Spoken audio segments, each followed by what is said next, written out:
They said no white man could touch her, but the first one who did was the reason she was still breathing when the sun came up over Red Canyon. The wind carried the dry scent of dust and sage across the valley, whispering through the rocks like it knew something the men on the ridge did not.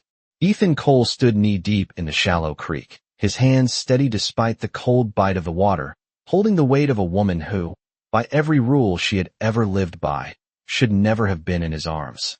Her name was Nahima, though he hadn't known it when he pulled her from the current just moments before, hadn't known anything about her except the way her body had been drifting too still for someone who was supposed to be alive. Now her breath came shallow against his chest, uneven, fragile, like something deciding whether to stay or slip away. Above them, silhouettes gathered along the ridge line, figures still as carved stone, watching. They had seen enough to make a judgment. From where they stood, it looked simple. A white man, an Apache woman, his hands on her. The kind of story that never needed explanation out here. Ethan didn't look up right away. He didn't reach for the revolver resting low on his hip. He didn't speak. He just moved, slow and careful, stepping through the water until his boots found dry ground, lowering her onto the earth as if the land itself might recognize her and take over where he could not. Her dark hair clung to her face, streaked with sand and river water, and for a moment, her eyes fluttered open. Brown. Sharp. Not confused, just searching. Then they fixed on him. Not with gratitude. Not with fear alone, but with something deeper. Something like disbelief. As if the world had just broken a promise it had made to her a long time ago. His hands hovered for a second after letting go, not touching her anymore, not daring to cross a line he didn't understand but could feel all the same. Easy, he said quietly, the word barely louder than the wind. She didn't answer, didn't move, but her gaze didn't leave him either. It was then he heard it, the faint crunch of boots on gravel above, the low murmur of voices carried down with the breeze. More of them now, not passing through, not wandering, coming. Ethan finally lifted his eyes toward the ridge. A dozen figures at least, maybe more behind them. No weapons raised. Not yet, but they didn't need to be. Out here, judgment didn't come with noise. It came with silence. And from where they stood, there was only one truth they could see.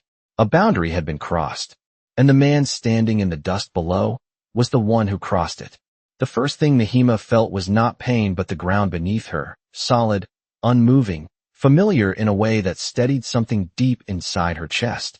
And then came the memory, not as a clear picture but as fragments, cold water pulling, breath slipping, and hands that were not supposed to be there, hands that did not belong to her people, hands that had held on anyway, and her eyes sharpened as she drew in a slow breath. The air dry and warm now instead of drowning, and she pushed herself up. Just enough to see him still there, still too close, still watching her like a man waiting for a verdict he already understood would not be in his favor. And for a moment neither of them moved, not because they did not know what to do, but because both of them knew exactly what this moment meant out here where lines were drawn long before either of them were born. Her fingers pressed into the dirt as she steadied herself, and when she spoke her voice was low, rough, but clear enough to carry. You should not have touched me. And the words did not come out as anger alone. There was something else beneath them, something tighter, something that did not belong to the woman who stood against men without fear, and Ethan heard it even if he could not name it. His eyes steady, his posture unchanged, not stepping forward, not stepping back, just standing where the truth had placed him. You were not breathing, he answered, simple, without defense, without apology, the kind of answer that did not try to win anything, and that seemed to unsettle her more than if he had argued. The wind shifted again, carrying the scent of leather and horse from the ridge, closer now, and Nahima did not need to look to know her people were descending. She could feel it in the air, in the way the silence tightened like a drawn rope, and still her gaze remained locked on him, searching for something she had sworn did not exist, something that would let her place him in the same story as every other man she had ever turned away. All white men say they are different, she said, slower this time, each word measured, as if she was testing the weight of them as they left her mouth, until they are not. Ethan let out a breath that barely stirred the dust at his boots, and for the first time his eyes shifted, not away, but past her, toward the ridge where figures now moved with purpose, descending one by one, their silhouettes growing clearer with every step, and still no weapons raised, still no voices called out, because none were needed, not yet.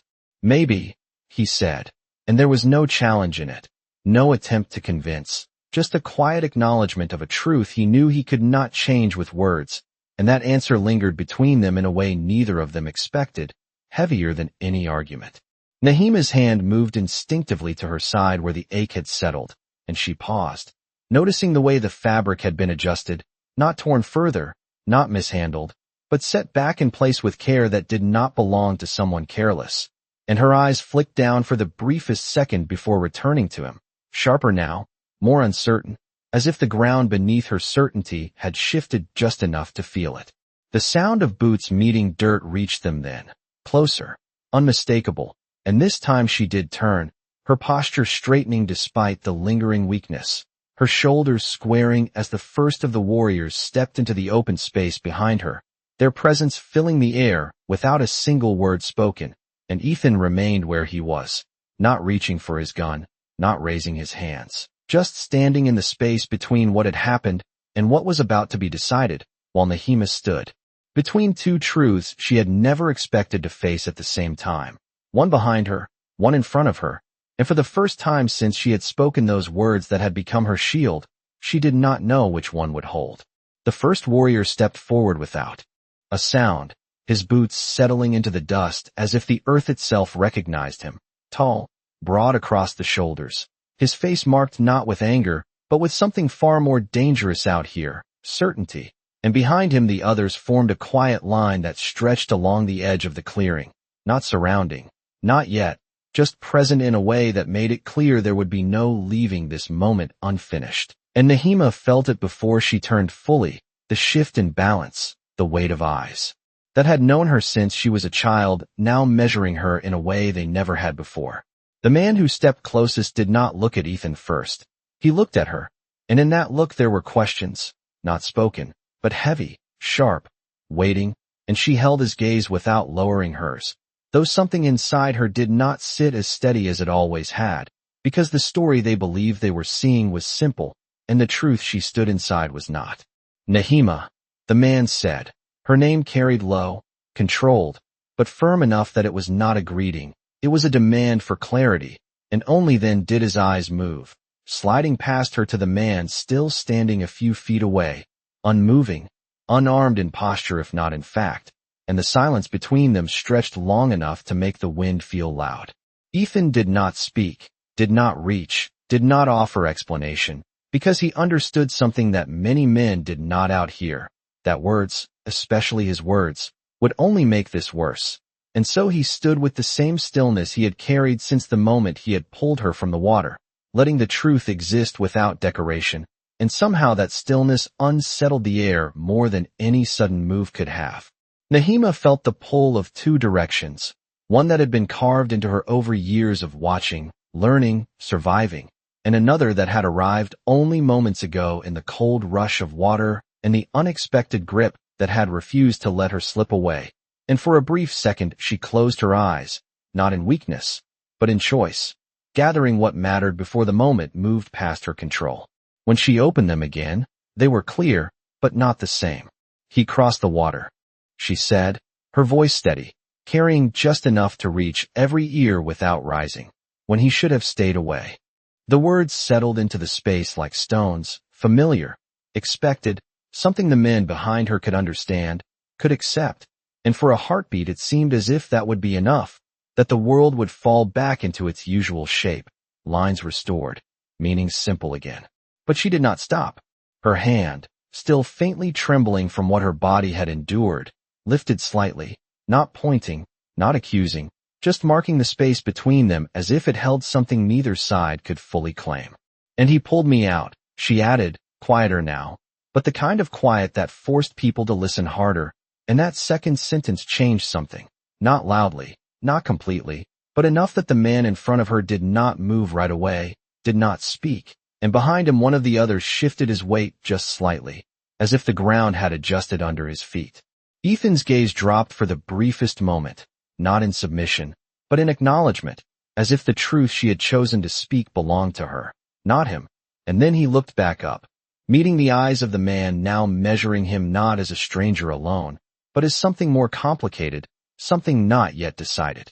The wind moved through the clearing again, softer this time, carrying away some of the sharpness that had filled the space moments before, and Nahima stood there, feeling the line she had drawn her entire life no longer as solid as it once had been, not broken, not gone, but altered in a way that could not be undone. And in that quiet shift, something far more powerful than any weapon had already begun to change. The man in front of Nahima took one slow step closer, not toward Ethan, but toward her, as if the space between them held the answer he needed. And when he spoke again, his voice carried the weight of someone used to being obeyed without question. "You were alone," he said, not asking, stating, and she gave the smallest nod, her chin lifting just enough to show she would not shrink under his gaze, even now, especially now. And yet there was something new in the way her shoulders held, not weaker, but no longer made of stone alone. The man's eyes moved back to Ethan, sharper this time, measuring not just what he saw, but what he had heard, and the difference between those two things sat heavy in the air, because what they saw was a boundary crossed, but what they heard was a life returned, and those two truths did not rest easily together. Ethan shifted his weight slightly, just enough for the leather of his boots to press deeper into the dust, his hands still loose at his sides, not reaching, not clenched, a posture that said he would not run, but also would not force what came next, and that quiet refusal to escalate seemed to slow the moment instead of speeding it up. One of the younger warriors behind the leader took a half step forward, then stopped, not from fear, but from something else, something like uncertainty, and that alone was enough to change the rhythm of the group, because uncertainty did not belong here, not in decisions like this, not in moments where the line between right and wrong was supposed to be clear. Nahima saw it, felt it, and for the first time she realized the weight of what she had said was no longer hers alone to carry. It had moved into the circle, into the eyes of the men behind her, into the space that would decide what happened next. The leader's gaze returned to her, slower now, searching deeper, and when he spoke again it was quieter, but no less firm, and he did nothing more. And this time it was a question, even if it did not sound like one, and the entire clearing seemed to hold its breath with her, waiting. Nahima did not answer right away, not because she did not know, but because she understood what her answer would shape, not just for him, but for herself, for the rule she had lived by, for the line she had drawn so clearly that no one had ever dared to test it until now.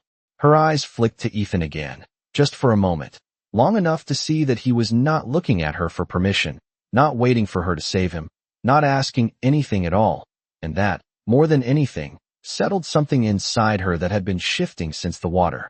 "Nothing more," she said finally, steady. And the words landed clean, without hesitation, without room to twist, and that clarity moved through the men like a change in wind direction, subtle but undeniable. The leader held her gaze a second longer, then exhaled slowly, the tension in his shoulders easing just enough to be seen if someone was watching closely. And then he turned his head slightly toward Ethan, not fully, not in acceptance, but no longer in immediate judgment either. And that small shift was all it took for the others to follow, the tightness in their stances loosening, the certainty in their eyes replaced with something quieter, something that had to think before it acted. Ethan gave a single nod, not to the leader, not to the group, but to the moment itself, as if acknowledging that whatever came next would not be decided by him. And then he took one step back, not retreating, just giving space, the kind of space that showed he understood he had already taken enough. Nahima watched him do it, watched the distance grow by just a few feet, and for the first time since she had learned to stand alone against the world, she felt something she had never allowed herself before, not trust, not yet, but the possibility of it, fragile as breath, quiet as the wind moving through Red Canyon, and impossible to ignore once it had been felt. The space between them held, thin as a line drawn in dust, and for a moment it seemed like that was all this would be, a pause, a breath, something that would pass once the wind shifted again. But then Nahima moved, not away, not toward, just enough to straighten fully on her feet, and that small motion carried more weight than anything spoken so far, because it told everyone watching that she was no longer the one pulled from the water. She was the one who decided what came next. Her hand dropped from her side slowly, the tension in her fingers easing as she tested her balance. And though the ache remained, it no longer ruled her, and the men behind her saw it. The way she stood without assistance, without leaning, without asking, and something in their posture adjusted again, subtle but real. The leader watched her closely, not with doubt, but with the kind of attention given to someone whose choices mattered. Beyond the moment, and when he spoke this time, it was not about Ethan, not directly. "You were taken by the river," he said, and there was history in those words. Old stories, old losses, the kind that shaped rules long before either of them had spoken them aloud. And Nehema inclined her head once, acknowledging what both of them knew, that the river did not often give back what it took. "And you returned," he continued, quieter now, and this time the words carried something else, not just observation, but recognition, and that recognition shifted the ground beneath the moment in a way no one could ignore. Nehema let the silence stretch just long enough to settle, then answered, "I returned," and she did not add how, did not point, did not repeat what had already been said, because she understood that truth did not always need to be spoken twice to be heard, and in that restraint there was a kind of strength the others understood better than any explanation. Ethan stood where he had stepped back, the extra distance between them now marked clearly in the dust, and he kept it, did not close it again, did not insert himself into what was unfolding, because he knew this was no longer his moment to shape, and the restraint in that choice did not go unnoticed. One of the older warriors shifted his stance, the beads along his sleeve catching the light as he adjusted, and his gaze lingered on Ethan a second longer than the others, not hostile, not welcoming, just measuring, as if weighing something he could not yet name. The wind moved again, softer now, carrying away the sharp edge that had defined the first moments, and with it came the faint sound of water behind them, steady, indifferent, a reminder that whatever lines men drew, the land itself did not care. Nehema followed that sound for a brief second with her eyes, then returned her focus forward, and something in her expression had changed, not dramatically, not enough for someone who did not know her to notice, but enough that the man in front of her saw it immediately, the shift from defense to something more deliberate. "He will leave," she said then, not asking, not suggesting, stating it as a fact that belonged to her, and the words settled into the circle with quiet authority, because she was not defending Ethan, she was defining the end of the moment. The leader studied her, long and steady, and then his gaze moved once more to Ethan, taking in the stillness, the distance, the lack of challenge, and after a breath that seemed to stretch longer than it should have, he gave a single nod, small but final. It was enough.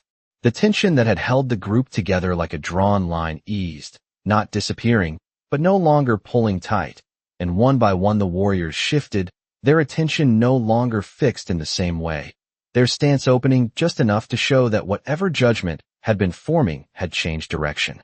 Ethan understood it without needing it explained, and he tipped his hat slightly, not low, not exaggerated, just enough to show respect without claiming anything more, and then he turned, slow and deliberate, stepping away from the space he had entered, leaving it behind without looking back.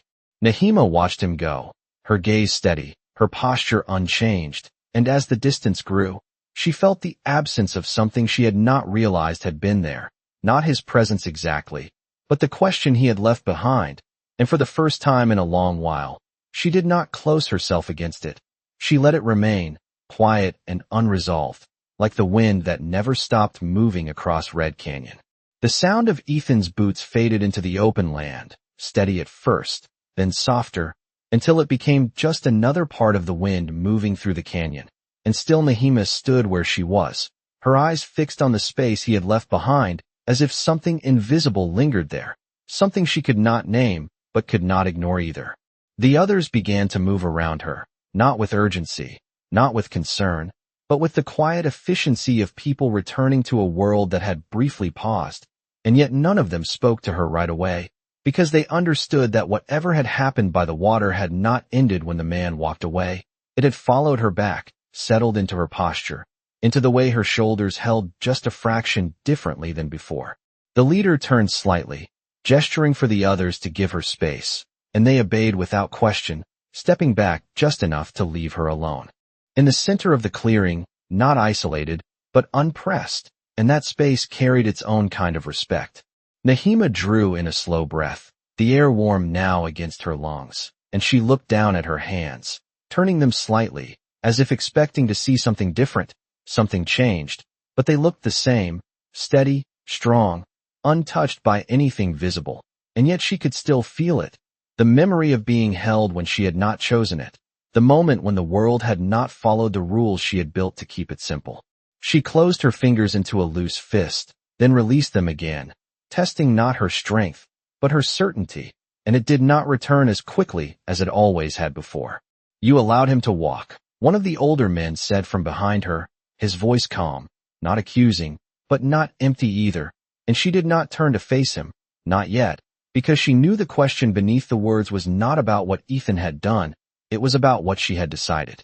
"He was already leaving," she replied, her tone even, but there was a pause before she spoke that had not been there in the past, and the man heard it, even if he did not show it.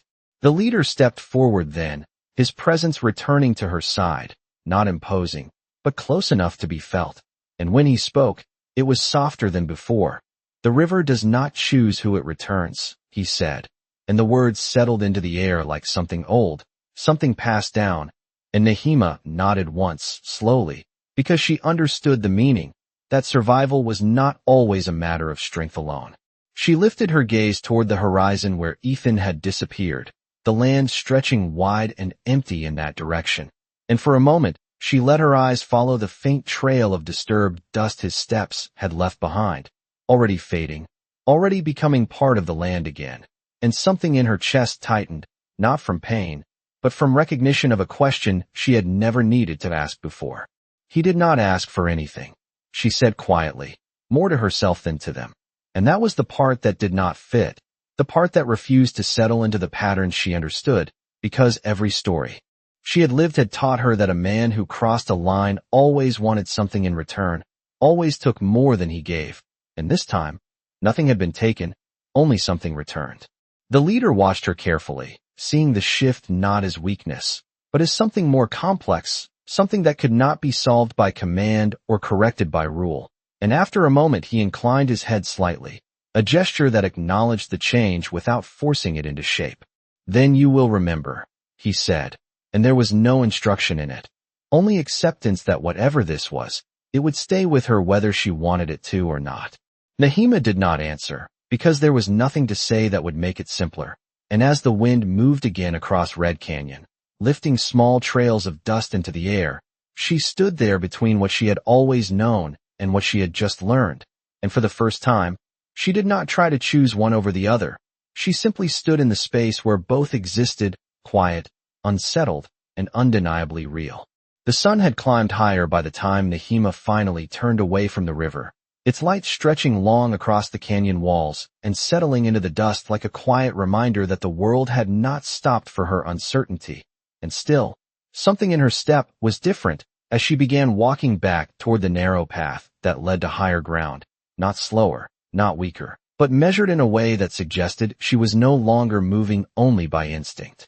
The others followed at a distance, not crowding her, not questioning her, but their presence remained, steady as the land itself, and behind them the river continued its low, endless sound, as if it carried away everything that had just happened without asking who it belonged to. Nahima climbed the first rise without looking back, her boots finding the familiar places in the rock, her body remembering what her mind was still trying to sort, and when she reached the top, she stopped, not because she needed to rest, but because something pulled at her, quiet but insistent. She turned then, slowly, her eyes scanning the open stretch of land where Ethan had walked away, and for a moment there was nothing, just heat rising from the ground, just distance, just the empty space that had always been easy to accept before. But now it did not feel empty. It felt unfinished. Her gaze narrowed slightly, not searching for him exactly, but for something she had not been able to see when he stood in front of her, something that only became clear once he was gone. The faint line of his trail had already begun to disappear, the dust settling back into place, the land reclaiming its surface as if no one had passed through it all, and yet she knew he had been there, knew it in a way that did not depend on what could be seen. "You look for him," a voice said behind her, quiet, not accusing, and she did not turn this time, because she did not need to know who it was. The tone alone told her it was one of the older men, someone who had watched more years than she had lived. "I look at the path," she answered, and the difference between those two things sat between them like a question neither of them needed to ask directly. The man stepped closer, his presence calm, his gaze moving past her toward the same stretch of land, and after a moment he spoke again. "Paths do not trouble the mind unless they lead somewhere unexpected," and there was no pressure in his words, only observation, the kind that left space instead of closing it. Nahima let out a breath she had not realized she was holding, her shoulders easing slightly, and for the first time since the river, she allowed herself to admit something without saying it out loud, that what unsettled her was not what had happened, but what had not happened, the absence of demand, the absence of claim, the absence of everything she had prepared herself to resist. She lifted her hand slowly, not toward the horizon, but toward her own arm, her fingers brushing lightly against the place where his grip had held her steady against the current. And though there was no mark, no sign left behind, she could still feel it, not as a touch, but as a memory that refused to fade. The man beside her noticed the movement, but he did not comment, because some things were not meant to be spoken into certainty, and after a moment he stepped back again, leaving her alone with the open land and the quiet shift that had taken root inside her. Nahima lowered her hand and looked once more toward the horizon, and this time she did not search for him. She did not measure the distance. She simply stood there and let the space exist without trying to define it. And in that stillness, she understood something that did not need words, that the strongest boundaries were not the ones that kept others out, but the ones that allowed truth to pass through without breaking everything in its path. And for the first time, she did not tighten her hold on the line she had drawn. She let it rest, just enough to feel that it could move. By the time the sun began to lower toward the far edge of the canyon, the light had softened into long bands of gold that stretched across the stone and dust, and the air carried a quieter weight, the kind that settled after something had shifted but not yet fully taken shape. And Nahima remained near the ridge longer than the others, not because she had been told to stay, but because leaving too quickly would have meant pretending that nothing had changed, and that was no longer something she could do without feeling it. The camp behind her had begun its usual rhythm, low voices, the faint clink of tools, the smell of firewood catching flame, all the small sounds of a place returning to itself. And yet, even from a distance, she could sense that her silence had not gone unnoticed, that the others understood something had passed through her that did not belong to routine. She finally turned and made her way down the slope, her steps steady, her posture unchanged to anyone who did not know her well. But there was a pause between each step now, a space where thought lived instead of instinct alone. When she reached the edge of the camp, a young boy paused in his work and looked up at her, his eyes wide not with fear, but with the simple curiosity of someone who had not yet learned to hide his questions. And for a brief moment, she saw herself reflected in that look, not as she was now, but as she had been years ago before the world had drawn its lines so clearly. For her, she gave him a small nod, nothing more, and continued past, but the moment lingered, quiet and unexpected. Near the fire, the leader sat with his hands resting loosely on his knees, his gaze lifting as she approached, and though he did not call out to her, his attention alone was enough to invite her to stop, and she did, standing just within the edge of the firelight, where shadow and glow met. Neither of them spoke at first, because some conversations began better in silence, and the crackle of the fire filled the space between them, steady, grounding. "You walked a different path today," he said at last, his voice calm, not questioning, not judging, simply placing the truth where it belonged. And Nahima considered the words before answering, not because she disagreed, but because she was still deciding what that path meant. "The path changed," she replied, and there was no defense in it, only acknowledgement, and the leader watched her for a moment longer, then gave a slight nod, as if that answer was enough for now. The firelight flickered across her face, catching in her eyes, and for a brief second she saw again the reflection of water, the way the current had pulled, the way a hand had refused to let go, and she did not push the memory away this time. She let it settle, not as a threat, but as something that belonged to her experience now whether she welcomed it or not. Around them, the camp continued its quiet motion, life unfolding without pause. And Nahima lowered herself to sit near the fire, her movements deliberate, controlled, but no longer driven by the same rigid certainty that had guided her before. She rested her hands loosely in her lap, watching the flames move, rise, and fall, and for the first time in a long while, she did not think about what lines needed to be held or what boundaries needed to be defended. She simply allowed the moment to exist as it was. Somewhere beyond the canyon, far enough that it could not be seen but close enough that it could be imagined, a man walked alone under the same fading light, carrying nothing from her except the memory of a moment that had passed between them without demand, without claim, and Nahima sat there in the quiet glow of the fire, understanding slowly that what had unsettled her was not the breaking of a rule, but the realization that some truths did not ask permission before they changed the shape of things, and once they did, there was no returning to the way the world had looked before. Morning came quiet over Red Canyon, the kind of quiet that did not erase what had happened but settled around it, letting it breathe, and Nahima stood at the edge of the ridge where the first light touched the stone, her figure still against the wide stretch of land, as if she had been there long before the sun arrived and would remain long after it passed. The air was cooler now, carrying the faint scent of dust and distant water, and below her the land opened in every direction, unchanged, endless, indifferent, and yet she did not see it the same way she had the day before. Her eyes moved slowly across the horizon, not searching, not expecting, just tracing the line where earth met sky.